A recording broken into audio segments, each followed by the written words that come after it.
I think what I'm trying to figure out right now is the space for AI and music, which I haven't figured out yet. For the most part, I think AI and music is kind of garbage, and most of the stuff that I've heard from AI is kind of garbage. It's a compilation of all the things that the internet thinks is what people really like about certain styles of music. So AI goes together and it puts together songs based on the things that it thinks you like, which I think is probably not true. And if you listen to it, it's good for about 3 to 5 minutes, and then you figure it out, and you're like, something's not right. I can tell you what's not right about it. It's all compressed.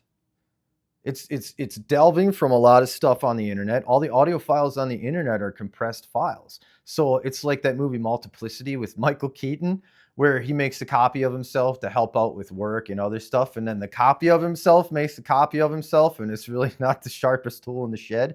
AI music is kind of like that, and you kind of figure it out pretty quick. It's like if you look at him, you're like, that's Michael Keaton, and then he starts talking, you're like, no, that's not Michael Keaton.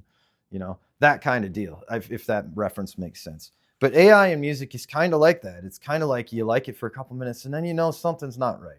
And yeah, I can turn on the stoner rock thing on YouTube that goes for like 90 straight minutes where it's just a big in and out flow of stuff that it created from all the bands that it thinks people like from stoner rock.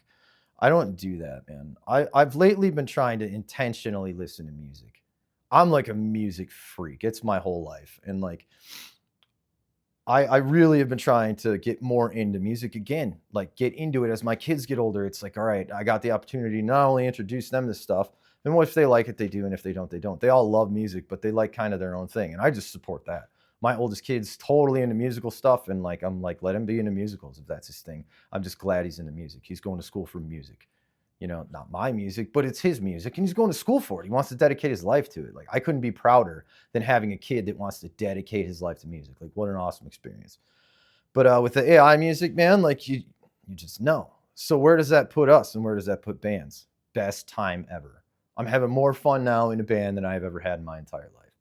It is like one of the most fun experiences ever, like to be in a band right now. And there's so many people out there that are just so sick of all the digital crap. Not that there's anything wrong with digital anything, but they're sick of the fakeness of everything. If you go see a band live, at least you know it's not fake. And more bands are leaning in that direction and recording. More bands are getting back in the studio and trying to make something authentic. They're trying to play live in the studio again and then do overdubs, like to make it a whole record. That's how Sabbath did it, and that's how Led Zeppelin did it, and that's how the old bands did it for the base of the record.